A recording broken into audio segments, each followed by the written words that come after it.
Hello everyone, bienvenidos. I'm Vanessa Hauc, the co-founder of Sasha Mama and the director of Planeta Tierra at Noticias Telemundo, and I'm just delighted to be here with all of you today, especially because we have an amazing story to share, one that really feels a bit magical.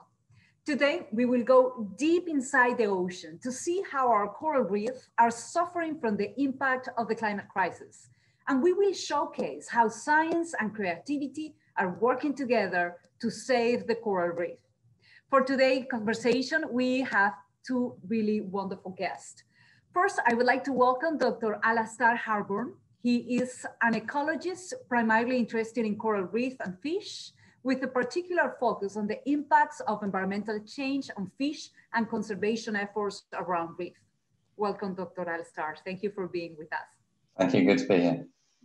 We also have with us Stacy Brown. She focuses on developing educational programs and outreach events to educate the community on ways that they can help to save our reef. She's featured on our story today. Stacy has taught thousands of students and adults, community members in environmental stewardship and science. Thank you so much, Stacy, for being with us. Thank you for having me. Wonderful. So let's begin. Nuestro planeta es un planeta azul. Los océanos cubren casi el 75% de la superficie de la Tierra. Son vitales para nuestra supervivencia. Nos ofrecen alimento, experiencias, alegrías y son la fuente de ingresos de millones de personas en el mundo. Todos dependemos del océano. Él nos proporciona la mitad del oxígeno que respiramos. Absorbe 50 veces más dióxido de carbono que nuestra atmósfera y da vida al 80% de los seres vivos del planeta. Mi nombre es Vanessa Hauc y ando en busca de aquellos héroes cuya misión es proteger el océano, el gran proveedor.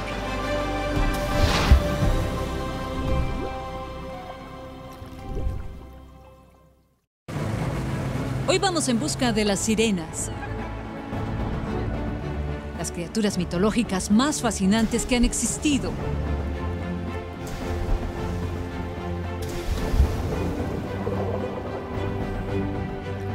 Sus historias nacen en la antigua Grecia, pero ha sido el océano el gran protagonista de la vida de las sirenas.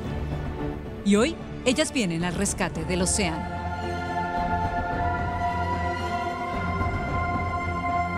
Hola, Chris. Vanessa, welcome. Thank you for coming. Thank you for having us. Chris es un ingeniero especializado en arte y ha dedicado los últimos años de su vida a esculpir estatuas de sirenas para que sean la casa de nuevos corales que albergarán a millones de criaturas marinas. So what do you get inspiration for something like this, Chris?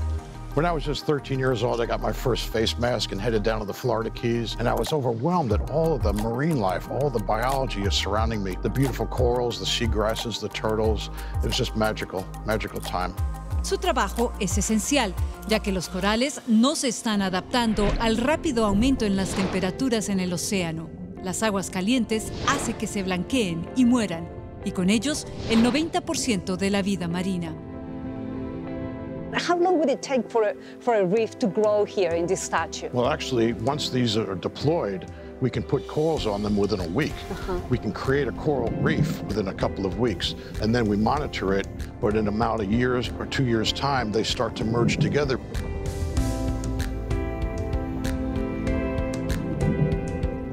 En solo 2 años, logran lo que a la naturaleza le tomaría casi un siglo.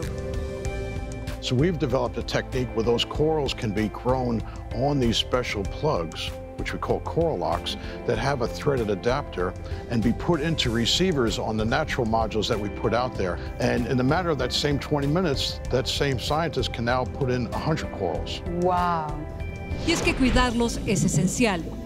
Los arrecifes de coral protegen las ciudades costeras de los huracanes, aportan 3.4 billones de dólares cada año a la economía del país, son fuente de trabajo, turismo, alimentos e ingreso, y a nivel mundial, 500 millones de personas dependen de los arrecifes de coral para vivir. Por eso Chris trabaja sin descanso para reproducirlos. Su misión es crear 1000 esculturas de sirenas en el fondo marino de la Florida. Todas las piezas son de un material lo más natural posible. This is not just ordinary concrete. You may be aware that the oceans are acidifying. And while most people think of salt water as just being salt and water, the oceans are actually mostly dissolved minerals. Those minerals, like calcium carbonate, are used by these animals to create their exoskeletons to live in. So in order to buffer that acidification, these modules are covered in calcium carbonate. You can see the sparkly crystals that are all over the surface. That creates an environment that's rich in calcium carbonate, so those organisms now have the vitamins and minerals they need to grow strong and to rapidly develop. Una vez las esculturas están listas, la organización Ocean Rescue Alliance se encarga de llevarlas al mar. Oh, hi. It's Shelby and Stacy from Ocean Rescue Alliance. Great, it's nice to meet you. So nice to meet you, Vanessa. We're super excited to show you the site today. So we're going to our 1,000 Mermaids artificial reef site today. We have about 70 modules and 30 mermaids. Los arrecifes de coral adquieren sus colores vibrantes gracias a las algas que crecen en su interior. Ellas utilizan el tejido coralino como refugio y en retorno les proporcionan alimento a los corales. Pero cuando los corales se estresan por las altas temperaturas, descartan las algas, quedándose blancos y vulnerables a las enfermedades y a la muerte. En las últimas décadas hemos perdido del 30 al 50% de los corales en el mundo. Por eso, el proyecto de las 1000 sirenas es tan importante. ¿Dónde estamos en este momento? Where are we right now? So we just got to the 1,000 Mermaids artificial reef site. It's really important for the environment. This is our 1,000 Mermaids site that we initially started a year ago, and you'll see the big difference. One has a ton of growth, and our new site doesn't have as much growth yet, but you'll see how quickly stuff starts to grow on the module, as well as recruit fish. Ahora vamos a conocerlas.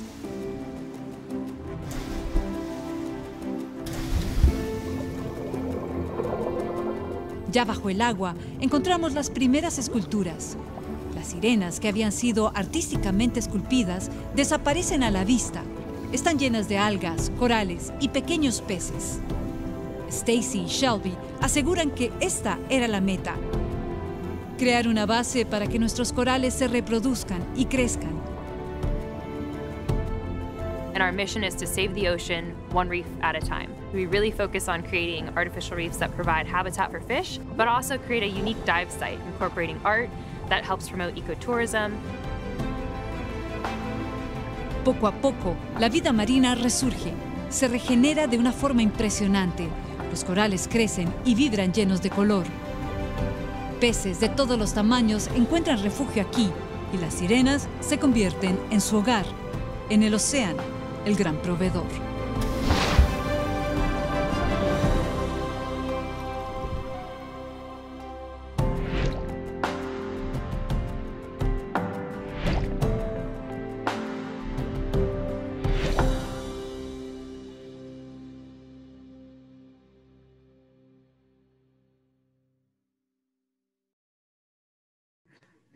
Well, it is a fascinating story. And I would like to start with you, Professor. We know that the ocean absorbs 1/3 of the CO2 emissions and over 90% of the extra heat that we produce.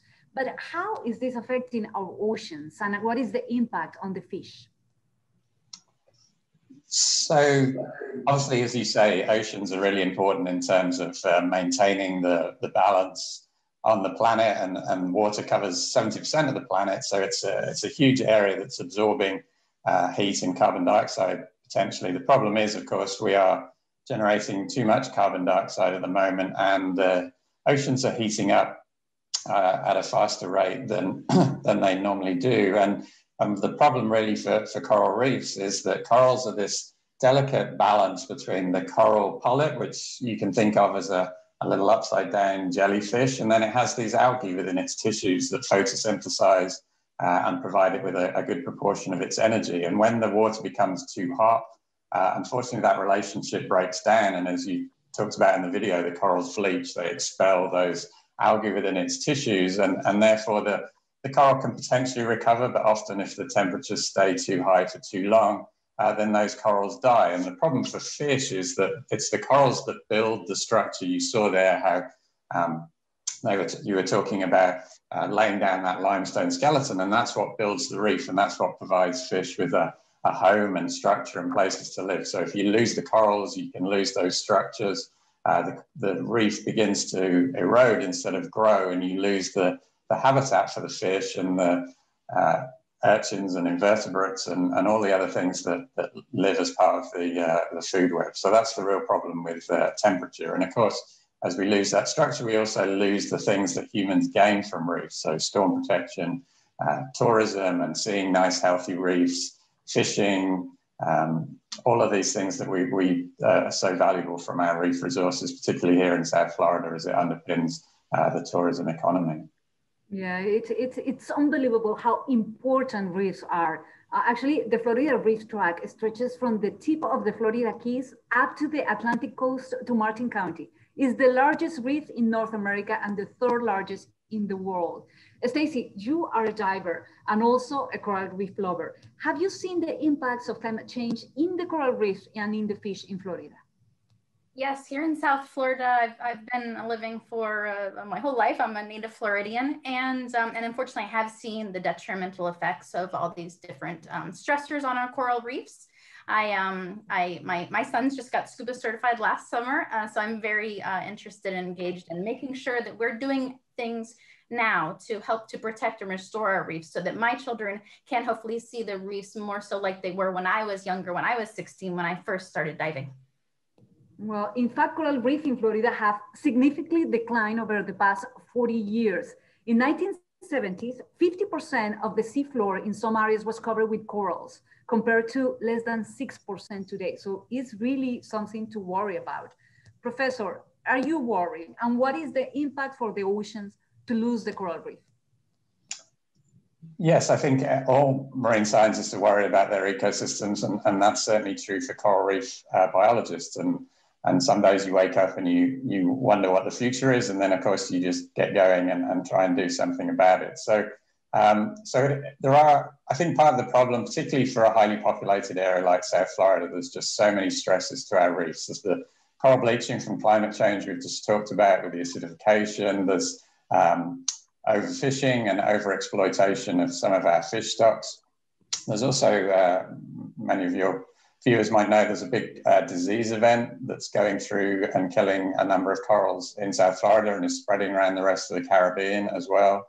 We worry about water quality and too much sediment and too many nutrients heading out onto the reef. So there's a whole range of damage, and often the problem is that reefs could recover from maybe one of those stresses, but then having them all happen at the same time, it's really challenging for a coral reef to recover. And as you say, the amount of coral on these reefs has decreased quite significantly, and it's difficult for us to try and create the conditions, but it's important that we do to allow these reefs to try and recover. And that's why places like the Florida Keys National Marine Sanctuary, with the fishing regulations and the other management regulations, are so important to try and build an environment that those reefs can try and recover as best as possible. But until we deal with climate change, that's really challenging. We can deal with some of these local stresses. We can put regulations on fishing and perhaps water quality, but it's very difficult for Florida alone to deal with these climate change issues, which need to be dealt with internationally. Yes, are you referring to the algae blooms that we had in the past couple of years, Professor? Well, so actually on a coral reef, the real problem is an increase in seaweed. So what happens is when the corals die, unless there's enough grazers like urchins and parrotfish to keep that seaweed under control to allow the baby corals to settle and regrow, you can often sort of shift towards a reef that's dominated by seaweeds instead of corals. The algal blooms that you talk about are not necessarily a reef phenomenon. They often happen inshore, where we get that runoff of nutrients from farmland and so on. And we get too much nutrients, just like fertilizing your backyard. You encourage the growth of algae, and that's what's happened with those blooms of planktonic organisms that can actually be toxic to other organisms. And also when they die, when they get broken down, they use up, those decomposers use up a lot of oxygen. So we end up with less oxygen in the water than we need. So those blooms can affect coral reefs, but what we really worry about is some of the inshore waterways where we've had some of the big fish kills. Like we've seen close to our campus at Biscayne Bay campus, we've seen some of these fish kills in Biscayne Bay. So it's another problem facing our tropical marine environment. So that being reefs, seagrass, and mangroves. They're all interlinked and they're all affected by different stresses. Yes, well, coral reefs are extremely important in Florida, Stacy, and all over our planet, of course. But talking specifically about Florida, coral reef tourism, diving, fishing, and viewing corals in Florida has a major economic impact. 6 billion in local sales, 3 billion in local income, 70,000 local jobs. Stacy, do you think people realize the importance of coral reef? And when you talk to them and explain them how important and crucial, what do they say? I really think that a lot of people don't dive. There's not as many divers that are at least here locally as our tourists. So tourists come in, I believe, and then they maybe don't have as much of an impact day to day because they're here short term and then they leave. But as far as the locals go, those who are divers, the people who are fishermen, the yacht industry, they I think really understand the importance of our reefs. But some people they live here in South Florida and never get in the ocean. They never go to the beach. They don't dive, so it's difficult to reach those types of individuals. And especially if we think of the landlocked states, they might not really realize the impact that they have on any level because, again, they don't ever visit the oceans. But I feel once we are able to reach people and explain to them the benefits of the oceans, the benefits of the reefs, and how they impact everyone, I feel that they do understand over time. And we generally think that they try to do little things in their daily lives to change once we are able to reach them and let them understand. Well, definitely. I think this is what is happening when we talk about the climate crisis. It's just lack of information many times. But when we give the people the right information and we explain them how our lives have an impact in our natural world, usually people react and really want to contribute. That's what we have seen. Professor, let's talk about solutions. I was so amazed to learn about the project of 1,000 mermaids, especially to see how fast coral reproduce. Could this be implemented all over our planet? Yeah, so there's an increasing interest in the general topic, which is coral restoration. So we saw a nice example of one, which is putting the mermaids down and then corals on top of those. You can, of course, just outplant corals straight onto the reef, and that's how it's done. And certainly Florida is a big area of interest is in coral reef restoration. Some of your viewers might know about the Iconic Reef program, which is this idea to try and restore at least 7 reefs throughout the Florida Keys with a massive outplanting coral effort.